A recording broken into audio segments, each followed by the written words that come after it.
Of course, everyone claiming residence in Arthur's Wake knows tales associated with the Wicker House. It seems that every small province plays host to some structure of ill repute which, as if by supernatural magnetism, draws rumor of ghosts and bogies, wrapping the timber and stone of its foundation in a shroud of darkness and horror. In Arthur's Wake, the Wicker House fills this odious task.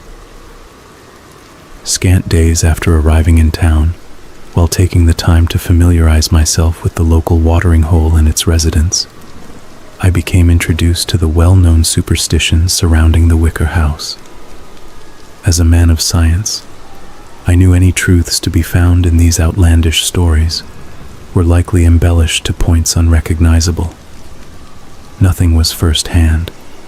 All experiences were from a friend who knew a fellow who may have seen something. It is the provincial mind which transforms wild dogs into wolves that walk like men and interprets astronomical phenomena as harbingers of certain doom. Still, my curiosity sufficiently piqued, I endeavored to better inform myself upon the subject through more objective means. To my great surprise, while failing to confirm the more supernatural claims of the tales, the town records in the basement of the local library did provide aspect to a most sinister reality all their own. The house was built in 1920 by the millionaire Thomas Wicker, who, in addition to being both a successful oil prospector and fishing magnate, was by all accounts completely insane. No one knows what first drew Wicker to Arthur's Wake. Some speculate this as the first outward sign of his impending madness. What is known was that the foundations of the house which would come to assume his name were poured almost immediately upon his arrival. The structure was supremely modest for a man of Wicker's means, rising a mere 2 stories in height and composed of scarcely a dozen rooms, plus cellar and attic for storage. The house was built on Blackwood Drive, a major tributary of the town's main street and close to the industrial center, such as it was. The plot itself consisted of about a 1/4 acre, the yard home to a few blossoming trees and a small garden, the whole of which was surrounded by a high wrought iron fence accessed by a similar gate. The posts of this formidable perimeter were topped by wicked spikes to discourage would-be trespassers. Construction concluded rapidly, and the autumn of 1920 saw Wicker take up residence in the house, accompanied by a maid, groundsman, and his wife. The lady of the house quickly became the subject of gossip among the townsfolk. During the construction, Wicker had boarded his wife in parts unknown. None could recall when she arrived at the house. One day, she was simply there. As the groundskeeper cared for the exterior yard and garden, and the maid handled all domestic chores including trips to market, the lady was herself never seen to exit the house. Due to this complete lack of socialization, the townsfolk did not learn so much about the woman as her Christian name. The servants themselves shed no light upon the subject. The man hailed from a remote part of the Dark Continent, and the woman appeared to be a mixed breed, vaguely of the Orient. Wicker had acquired the service of each while abroad for business dealings, and neither spoke a word of English. Naturally, the Lady Wicker was the object of most persistent rumor. Early speculation was she suffered from some exotic malady, which left her drawn and bedridden. These theories were repudiated by those few who would occasionally spy her from the street. In each case, she was seen exclusively at night, staring forlornly through the second-story window of what was assumed to be her bedchamber, lit only by candlelight from within, and to all appearances, the picture of health. Additionally, there was little chance the typically damp and sunless climate of the Wake would be prescribed to improve one's constitution by even the most inept of physicians. As common folk are wont to do, with a logical explanation, absent more fantastic theories were crafted. Some began to speculate the woman was a witch, others an enslaved angel won by Wicker, whilst dicing with Satan. What all who observed her agreed upon was her singular beauty. I gleaned much of this information from archives of the local paper, especially one curiosity piece which was accompanied by a photograph of the lady in question. The scene was just as I had heard described, the single lonely prisoner peering through the window and across that terrible iron fence into the darkness of the night. The photograph was muddled due to the quality of the prehistoric equipment and the lack of natural light, effectively obscuring the lady's features. Indeed, it was difficult to distinguish whether the blurred form was in fact human, though it did project an impression of unmistakable femininity. And yet, even through that grayish haze, I could perceive a certain piercing, almost hypnotic quality of her eyes. Wicker himself was something of a mystery, though considerably less so than his bride. An attractive man, tall, dark-haired, and well-featured, many a young woman found herself undeniably jealous of the seldom observed Lady Wicker. Though often away for long periods on business excursions, at home Wicker would frequent the only drinking establishment in the Wake, an illicit locale consistently ignored by the well-bribed police force charged with upholding prohibition. Although he had no one in town that might be explicitly named friend, Wicker was known to purchase drinks for the house on his occasions of patronage, and was as such engaged in conversation by no few number of fellow revelers. It never took long for Wicker's tongue to be sufficiently loosened, at which time he would regale his latest passel of hangers-on with fantastic stories of his journeys abroad, forbidden hoodoo rites in the Caribbean, strange tribal sacrifices in the heart of Africa, dead men who walked in Eastern Europe, and countless others, each one stranger and blacker than the last. Though Wicker never spoke of his wife directly, these tales only served to expound upon the rumors of her origins. Things progressed much in this way for some 5 years. Wicker would travel and carouse upon his return.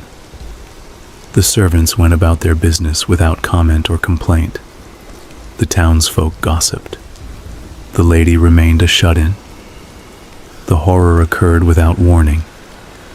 The events that took place on the eve of Samhain in the year 1925 have gone down in the history of Arthur's Wake as unembellished fact. Among the town records, I discovered the report of the patrolman dispatched to respond to the disturbance at the Wicker House. The narrative was itself accompanied by the most gruesome of photographs from the scene in question. I will summarize their contents directly. Thomas Wicker returned from his latest trip abroad on the 31st of October. Having stopped briefly at home, he arrived at the aforementioned drinking establishment in a clearly agitated state. The always impeccably dressed Wicker was sloppily garbed, one shirt tail hanging out of his trousers, shoes scuffed beyond repair. It was obvious he had not recently bathed or shaved. His well-groomed hair was mussed, and his eyes were bloodshot and wild. Approaching the bar, he seized an entire bottle of liquor, took several long swallows without use of a glass, and ignored all attempts of other patrons to engage him in conversation. Taking a final drink from the bottle, he placed his wallet and the entirety of its contents on the bar, smashed the now almost empty receptacle upon the ground, and exited with the astonished eyes of all present following him. That this entire portion of the episode occurred within a completely illegal establishment is not lost on me, although it apparently was on the investigating patrolmen. As I have said, they were well bribed.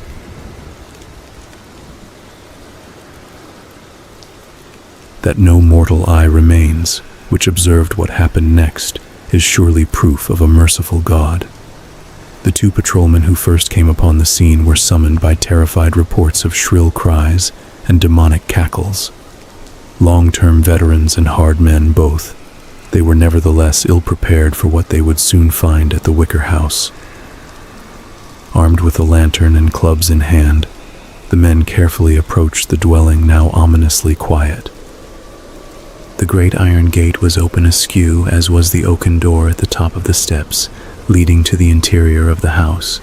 Receiving no response to their shouted inquiries, the patrolmen cautiously entered the foyer and proceeded to search the ground floor. They found the first horror in the kitchen.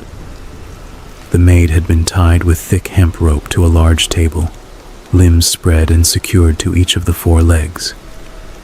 She was naked, the butcher knife which had been used to slit her throat permanently sheathed in her heart. Glistening blood dripped from the cruel altar, slowly pooling on the floor while telltale splatters painted the walls like macabre decoration. The patrolmen shared a glance of mutual, unbelieving dread, tightened their grips upon their clubs, and continued to search the premises in complete, terrified silence. Having determined the cellar empty through a brief yet understandably taut examination, they exited the back door to the yard and discovered the groundsman's body. A thick wooden stake had been erected in the center of the garden and crossed by a perpendicular beam. The man hung naked, suspended from the crossbeam by spikes harshly driven through his wrists and ankles in a grotesque simulacrum of Christ's crucifixion. He had been disemboweled, ropey innards pouring out of his belly, dripping blood and excrement. Horrified, the patrolmen reluctantly agreed that a premature conclusion of their search to summon reinforcements would provide a very dangerous murderer a chance at escape. The men re-entered the house and agonizingly proceeded up the winding stair to the second floor. Systematically, they searched each room, uncovering nothing until only one remained, the bedchamber of the elusive Lady Wicker. Eyes wide, heart pounding wildly, the lead man slowly eased the latch. Raising their clubs, the men burst through the door and stopped dumbfounded. The room was completely dark and empty, devoid of trappings or furniture of any kind. By the thin beam of their lantern light, the men saw that strange occult symbols had been scrawled on every surface of the room, though those on the far wall had been somehow marred. Of the murderous Thomas Wicker or his mysterious wife there was no sign. A noise from above alerted the men to their quarry's location. Returning to the hall, they spied a trapdoor operated by a string which, when pulled, revealed a ladder leading up into the lightless storage space of the attic. The 2 patrolmen stared at the entrance, yawning black and wide as the maw of some infernal creature, beckoning fools to wander to their doom. Unable to decide who would proceed first, the men threw evens. The unlucky loser took the lantern and ascended the ladder.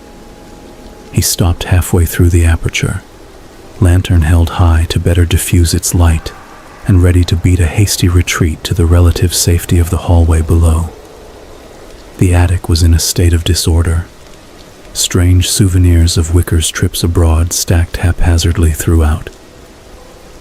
The constable slowly played his beam about, gradually revealing each disjointed mound of clutter. At last, the light fell upon the attic's far corner, revealing the huddled, gibbering mass of the man they sought. Or what had been the man. Indeed, whatever reason serves to separate man from beast had, sensing it was no longer a suitable dwelling place, fled the form of Thomas Wicker. The handsome features were gone, replaced by deeply sunken cheeks and a hideous grin. As the patrolman stared, terrified, he could see the creature was covered in the blood of his victims left below. Hands about his knees, Wicker slowly rocked, babbling to himself. Joined by his fellow, the constables steadily advanced. Arms outstretched, they readied to seize the thing that had been Thomas Wicker, when his mad eyes shifted upon them and the muttering stopped. In a moment of seeming clarity, he whispered, "She's gone. before emitting a maniacal howl and leaping to his feet. Taken aback, the patrolman hesitated, affording the lunatic room to bound past them to the window and hurl himself through the glass. His desperate shriek gave way to a sickening thud. The men rushed to the broken window. Far below, by the light of the moon, they saw the body of Thomas Wicker jerk spastically, impaled by the wicked spikes atop the iron wall. By the time the patrolman descended from the attic, the hideous motion had mercifully stopped. The remainder of the report is, compared to the extraordinary events that had thus far taken place, remarkably mundane. Determining that the murderer was indeed dead, the patrolman called for reinforcements. The house was searched in detail, and much speculation was made regarding the fantastic totems and fetishes populating every nook and cranny. All who set foot on the premises were in unanimous agreement that Thomas Wicker was unequivocally mad. Most confounding of all, there was no sign to what fate befell the mysterious Lady Wicker. Taking the lunatic's final utterance as related by the patrolman, the investigators deduced that the lady, tired of being regularly abandoned, had fled to parts unknown during Wicker's latest trip abroad. Upon his return, the shock had been enough to push the man into a murderous rage.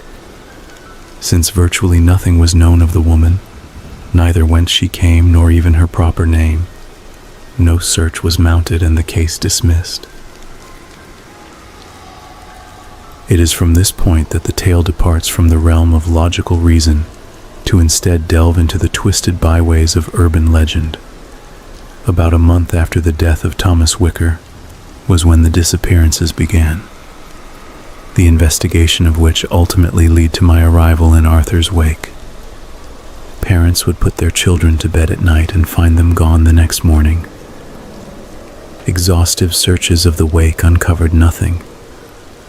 Strangers new to the town were accosted, imprisoned, and, in one instance, lynched by a frightened mob. Some questionable evidence was found on the man's body after the fact, and, with the suspect too dead to proclaim his innocence, the police happily declared the case closed. That the pattern of disappearances has continued for more than 60 years would suggest they were mistaken.